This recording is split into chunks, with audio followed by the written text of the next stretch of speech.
అన్న మూవీ అయితే మాత్రం భారతీయుడు చాలా బాగుందన్న. నిజంగా ఆ సినిమా ఎందుకు చూడాలి అంటే ఒక భారతీయుడిగా మనం నిజంగా చూడాలి. మనకున్న ప్రతి ఒక్క ప్రాబ్లం ఒక మిడిల్ క్లాస్ నుంచి హై క్లాస్ వరకు వాళ్ళకి ఏ ప్రాబ్లమ్స్ వస్తాయి, దేనివల్ల వస్తాయి, ఎలా వస్తాయి అని ప్రతిదీ చాలా అంటే మనకి కూర్చుని నాన్న చందమామ కథ ఎలా ఉంటుందమ్మా అలా చెప్పాడు. మనకి పార్ట్ 3 రావడానికి కూడా కారణం అదే అనుకుంటున్నాను నేను. కానీ ఆ స్టోరీ చెప్పే విధానంలో కొంచెం ల్యాగ్ అనిపిస్తుంది. ఆ ల్యాగ్ని మనం అయితే మాత్రం పక్కన పెట్టేసి ఆ కథ సారాంశాన్ని మనం అర్థం చేసుకుంటే మనం బాగుపడతామని నాకైతే అనిపించింది. ఈ సినిమాకి డ్రాబ్యాక్ ఒకటి చెప్తా.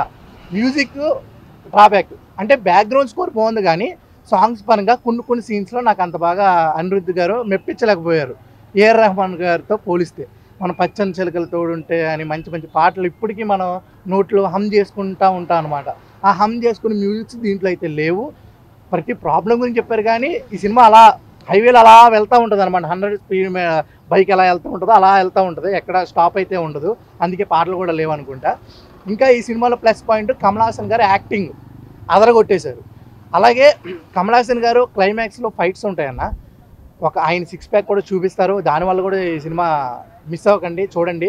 6 ప్యాక్స్తో పాటు 1 వీల్ మీద ఫైట్ ఉంటుంది.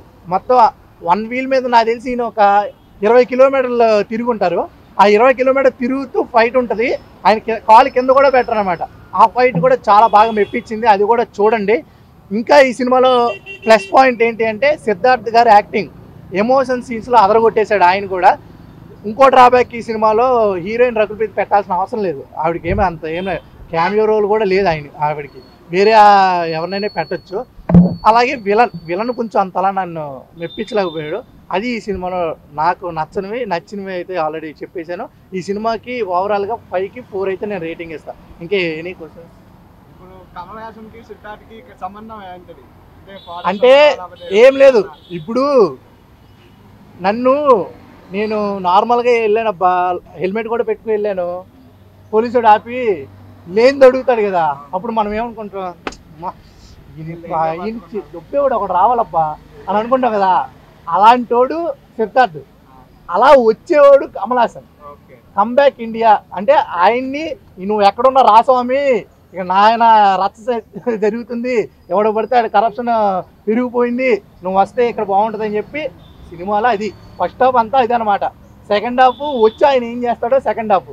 థర్డ్ పార్ట్ కూడా ఉంది. ఆ థర్డ్ పార్ట్ ఏంటో తెలుసా, ఈయన ఇంతకుముందు బ్యాటిల్ 1947లో ఏం చేశాడు, ఈయన ఒక సోల్జర్గా చూపిస్తాడు కదా మనకి పార్ట్ 1లో, సోల్జర్గా ఏం చేశాడు అనేది పార్ట్ 3. ఇంకోటి ఈ ఫిలిం బాయ్ శంకర్ గారు అని పడిన తర్వాత మీరు అందరూ వెళ్ళిపోకండి లెగిసి, దాని తర్వాత 10 నిమిషాల సినిమా ఉంటుంది. అదే పార్ట్ 3 హైలైట్స్ చూపిస్తారు, అది కూడా మిస్ అవ్వకండి. ఒక భారతీయుడిగా ఈ సినిమా చూడండి, చూసి మీరు ఏమైనా నేర్చుకుంటే మంచిగా ఇంకో భారతీయుడిగా తయారవుతారు. Thank you very much.